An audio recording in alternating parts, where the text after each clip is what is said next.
Au restaurant Joël Robuchon, c'est un peu son parcours qu'il décline à travers ses plats. À côté de ses dernières créations, on retrouve ses incontournables qui ont fait sa renommée, la gelée de homard au caviar et la fameuse purée de pommes de terre.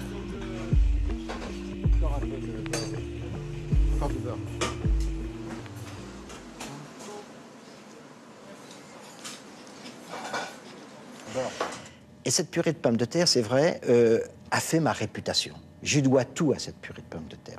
Peut-être c'est un petit peu, vous savez, c'est la nostalgie, c'est la Madeleine de Proust. Tout le monde avait en mémoire la purée de sa mère, la purée de sa grand-mère. Et je me suis dit, et c'est vrai que de toute façon, qui n'aime pas une purée de pommes de terre?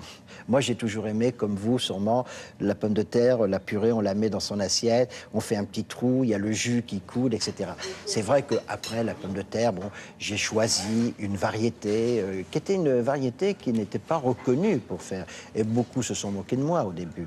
Mais je me suis retrouvé un jour, c'est Pierre Perret qui m'avait dit, Joël, je connais un producteur, vous savez que c'est un grand gastronome d'abord, il me dit, tu devrais essayer cette pomme de terre. Et j'ai eu la chance, pour un banc d'essai, un jour, à l'aveugle, sur 20 pommes de terre, on a fait des pommes frites, on a fait des pommes de terre cuites à l'eau, des pommes de terre au four et des pommes de terre donc en purée. Et à l'unanimité, la pomme purée qui avait été faite avec la rate est sortie première. Parce que cette rate, elle a un goût de châtaigne. Encore du beurre, du beurre, du beurre, du beurre, encore. Du beurre, là.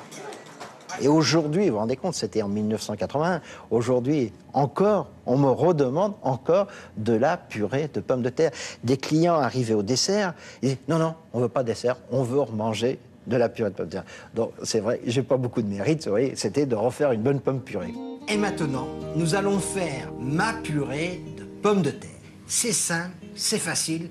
Lorsqu'on a des pommes de terre rates, on prend 1 kilo de pommes de terre, on recouvre les pommes de terre d'eau froide, surtout pas d'eau chaude. On sale environ 10 grammes de gros sel au litre d'eau, mais surtout bien les cuire avec la peau. Parce que si on cuit la pomme de terre sans peau, elle pompe l'eau et la pomme de terre est beaucoup plus aqueuse. On va couvrir nos pommes de terre et on va les laisser cuire 30 minutes environ.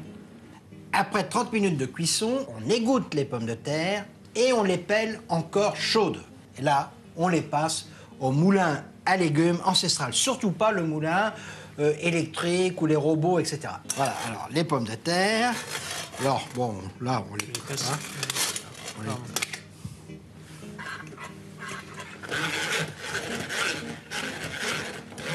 Regardez la qualité de cette pomme de terre. Il reste rien dans le moulin à légumes. Hein. Seulement de la pomme de terre. Et voilà la pub. Alors maintenant, on dessèche la purée de pommes de terre. On prend une spatule en bois, on met la casserole sur feu très doux, et regardez, là c'est sur 1 ou 2, et on voit la vapeur, on voit l'eau qui s'évapore de la purée de pommes de terre. Ça, c'est une préparation importante pour avoir la purée bien lisse. Et là, pour 1 kilo de pommes de terre, on va rajouter 200 grammes à 250 grammes de beurre. Alors, c'est vrai que ça fait beaucoup de beurre, mais une purée avec du beurre, c'est excellent. Et puis, c'est beaucoup moins calorique que des frites, que des pommes de terre trempées dans la friteuse, malgré cette quantité de beurre. Bon, on va tout mettre maintenant, Eric. Oui. Voilà. Et une fois que le beurre est bien incorporé, il faut rajouter le sel avant de mettre le lait. Voilà. On va commencer par incorporer un petit peu de lait. Et le lait va déterminer l'onctuosité. Alors là, c'est là qu'il va falloir la travailler maintenant énergiquement. Et lorsqu'elle va être un peu plus souple, on va la finir avec un fouet. Voilà, regarde, Eric. C'est gentil. C'est le moment le plus dur. C'est maintenant où il faut bien la travailler. Voilà, Eric. C'est bonne. Voilà. Et là, on va bien... Faire blanchir, quoi, en même temps. Voilà, là, on a la bonne épaisseur, on la travaille bien au fouet pour avoir, regardez, une purée de pommes de terre très onctueuse. Elle doit couler du fouet, hein. Alors là, on a une purée d'une finesse extraordinaire.